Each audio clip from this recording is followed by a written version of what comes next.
सत्संगत जी, प्रेम से कहना धन्यंकार जी। सत्संगत गुरु की कृपा है, रहमत है। आप सभी संत महात्मा गुरु की कृपा से कुशल मंगल होंगे, सभी आनंद में होंगे। तो सत्संगत, ये आनंद, ये खुशी, ये सुकून सद्गुरु की कृपा से ही सत्संगत हमारे जीवन में आता है। क्योंकि सत्संगत जी सद्गुरु ही होते हैं जो इंसान के जीवन को सुलभ बनाते हैं। कहते हैं कि इंसान जब तक गुरु के चरणों में नहीं जाता, जब तक उसके जीवन का कल्याण नहीं होता। क्योंकि कहते हैं निगुरा जो होता है वो सत्संगत, उसके सर पर 1000 पापियों का बोझ होता है। लेकिन जो गुरु वाले होते हैं वो सत्संगत गुरसिक होते हैं। जिन्होंने गुरु मंत्र लिया होता है, जिन्होंने गुरु का ज्ञान लिया होता है, उनको सत्संगत जी इस परमात्मा निराकार के दर्शन होते हैं। कहते हैं गुरु दिखावे गुरु मनावे, गुरु ही प्यार सिखाते हैं। गुरु ही होते हैं जो कि हमको ये एक सीख देते हैं कि हमने अपने जीवन को किस तरह से जीना है, किस तरह से हमने अपने इस प्रभु परमात्मा पर सत्संगत विश्वास करके इस जीवन का कल्याण करना है। क्योंकि सत्संगत ये जीवन बड़ा अनमोल है, ये बड़ा कीमती है। मानस जन्म अनमोल है, होत न बारंबार। कहते हैं मानस का जो जन्म है अनमोल है, ये बहुत कीमती है, ये बार बार नहीं मिलता। 84 लाख योनियां भोग करके इंसान आता है। जब मनुष्य का जन्म मिलता है, संसार में आता है, तो सत्संगत महात्मा कहते हैं वो जब संसार में आता है तो रोता है। परिवार वाले खुशियाँ मनाते हैं लेकिन बच्चा रोता है। इसलिए सत्संगत कबीर जी कहते हैं, कबीरा जब हम पैदा हुए, जग हंसे हम रोए, ऐसी करनी कर चलो हम हंसे जग रोए। कि कुछ ऐसा करके चलो जो कि हमारे जीवन में वो सत्संगत दुनिया वाले हमको याद करें। क्योंकि संतों महापुरुषों ये यादें तभी बनती हैं जब इंसान कुछ ऐसा कर्म करता है जिसके जीवन में सत्संगत जो कि सबसे ऊंचा कर्म होता है। और वो सबसे ऊंचा कर्म वही होता है जो कि इस परमात्मा को जान के इसकी भक्ति करना। भक्ति तो सब करते हैं अपने अपने मत के अनुसार, जैसी जैसी जिसको समझ होती है वैसा वैसा वो कर्म करते चले जाते हैं। लेकिन जो गुरु वाले होते हैं वो गुरु के बताए हुए मार्ग पर चल के गुरु की भक्ति करते हैं। क्योंकि गुरु ही होते हैं। कहते हैं गुरु गोविंद दो खड़े, काके लागू पाए, बलिहारी गुरु आपने गोविंद ये बताए। कि गोविंद से मिलाने वाला गुरु ही होते हैं। गुरु ही हमारे जीवन को गोविंद के साथ जोड़ते हैं। इसलिए बलिहार जाते हैं, गुरु के चरणों में नतमस्तक होकर के गुरु का शुक्राना करते हैं कि सद्गुरु आपका लाख लाख शुक्र है कि आपने मेरे जीवन को इस प्रभु परमात्मा के साथ जोड़ करके मेरे जीवन का कल्याण कर दिया।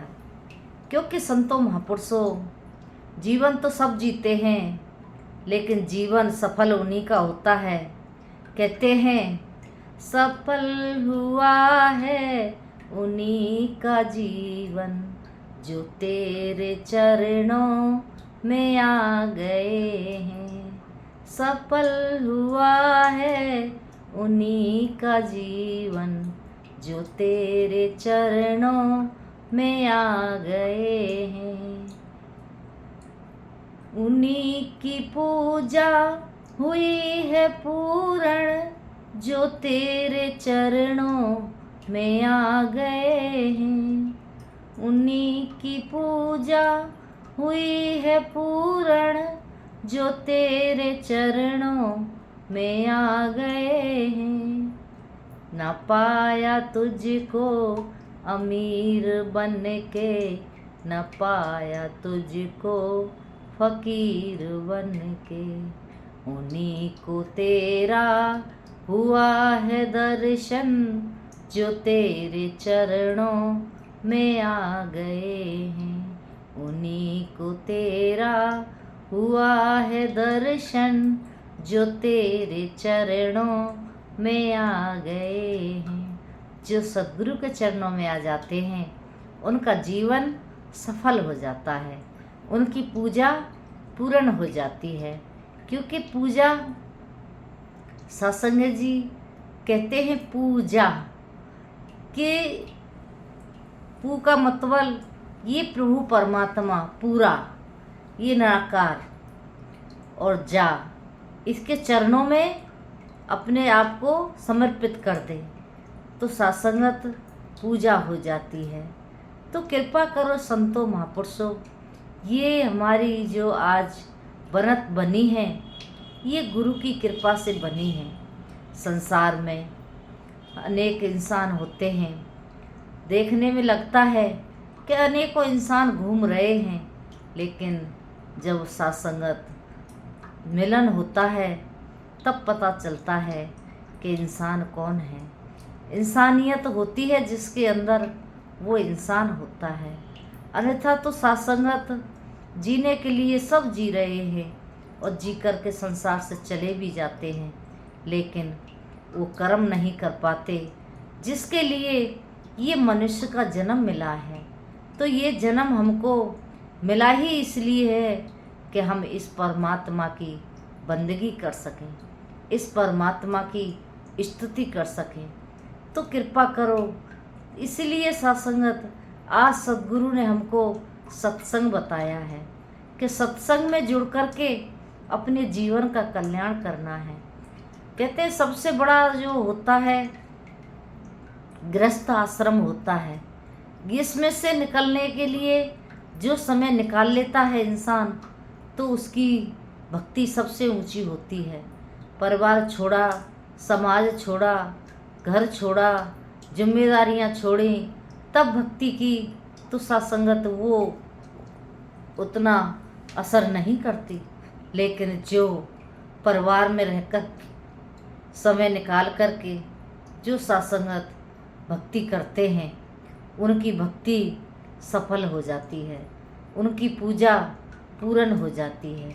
क्योंकि गृहस्थी की जिम्मेदारियां निभाते हुए, परिवार में रहते हुए जब हम ऐसी सेवाएं, सिमरन, सत्संग करते हैं तो हमारी भक्ति पूरी होती है। कहते भी हैं एक बार सत्संगत नारद जी को अभिमान आ गया अपनी भक्ति पर कि मुझसे बड़ा भगत संसार में कोई नहीं है। मैं विष्णु का सबसे बड़ा भगत हूँ, नारायण का सबसे बड़ा भगत हूँ, क्योंकि मैं 24 घंटा नारायण का भक्ति करता हूँ।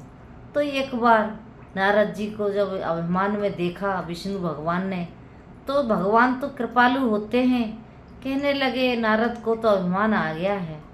कहने लगे कि प्रभु अभिमान की बात नहीं है, आप बताइए कोई मुझसे ऊंचा भगत हो सकता है? कहते हैं हाँ, तुझसे भी ऊंचे भगत मेरे संसार में हैं। तो कहने लगे ऐसा कौन है जो मुझसे भी ज़्यादा आपका नाम लेता है, मुझसे भी ज़्यादा आपकी भक्ति करता है? कहने लगे हाँ नारद, तुझसे भी ज़्यादा ऊंचे भगत मेरे संसार में हैं।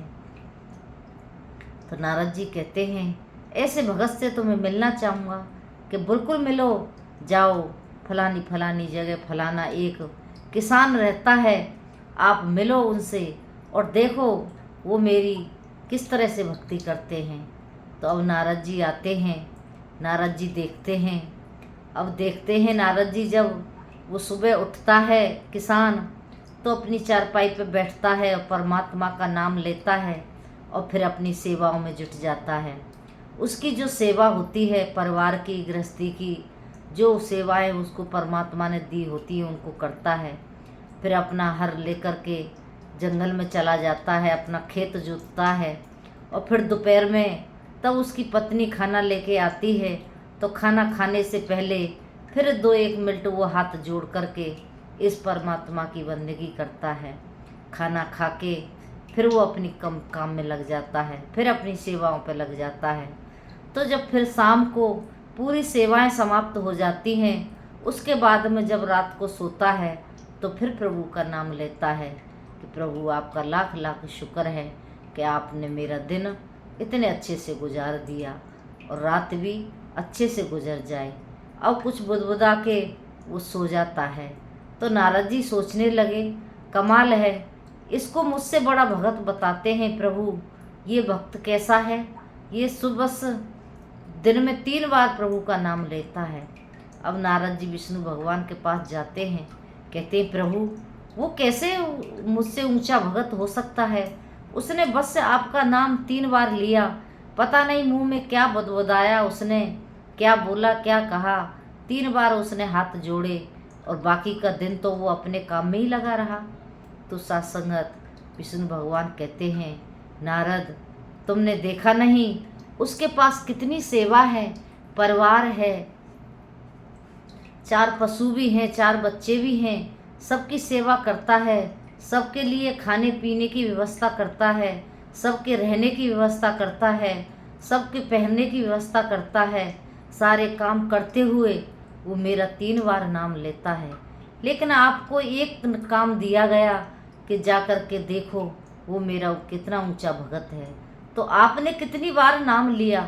तो सात्संगत नारद जी कहते हैं, प्रभु मैंने तो एक भी बार आपका नाम नहीं लिया, मैं तो बस उसी को देखता रहा, उसी के बारे में सोचता रहा और उसी को देखता रहा कि ये कितनी बार आपका नाम लेता है। तो सात्संगत विष्णु भगवान कहते हैं, नारद जब मैंने आपको एक सेवा दी, एक सेवा के कारण आप मेरा नाम लेना भूल गए, लेकिन उसको देखो वो कितनी सेवाएं करता है, कितनी जिम्मेदारियों को पूरी करता है और तब भी मेरा नाम लेता है। तो सात्संगत ये गृहस्थ आश्रम सबसे ऊंचा बताया गया है, इसलिए सात्संगत गृहस्थी में रह कर के हमने सेवा सुमरन सत्संग करना है। सद्गुरु का चौथा प्रण भी यही है कि हमने गृहस्थी में रहना है, जिम्मेदारियों को निभाते हुए मेहनत करके करो कमाई, बनो नहीं दूजे पर भार। परिवार को छोड़ के, गृहस्थी को छोड़ के हम जंगल में जाते हैं, लेकिन फिर सात्संगत जब खाना पेट में भूख लगती है तब फिर किसी दरवाजे पे हम जा कर के भीख मांगते हैं, तो फिर हम समाज पे बोझ बन जाते हैं। इसलिए सात्संगत सद्गुरु ने ऐसा ज्ञान दिया कि परिवार में रहते हुए, संसार में रहते हुए हमने इस परमात्मा की बंदगी करनी है और सुबह शाम सत्संग करना है, इसकी याद करनी है। आओ सात्संगत, ये तो हमारे अंग संग रहते हैं, कहीं दूर नहीं है। गुरु को सात्संगत हम अंग संग देखें तो ये हमारे साथ ही खड़े हैं, हर समय हमारे साथ खड़े रहते हैं। तो सात्संगत जब चाहो जहाँ चाहो इनकी बंदगी कर सकते हैं, जब चाहो इनकी याद कर सकते हैं, जब चाहे इनका सिमरन कर सकते हैं, क्योंकि सात्संगत ये हर जगह मौजूद हैं। तो कृपा करो संतों महापुरुषों, हम इनके चरणों में जुड़ के सेवा सुमरन सत्संग हमेशा करते रहें और इनके चरणों में जुड़े रहें, कभी भी इनके चरणों से दूर ना हों। ऐसी अरदास प्रार्थना आपके लिए, अपने लिए, सारे संसार के लिए कि सबका भला करो भगवान, सबका सद्विद हो कल्याण। ऐसी अरदास प्रार्थना प्रेम से कहना। धन्यकार जी।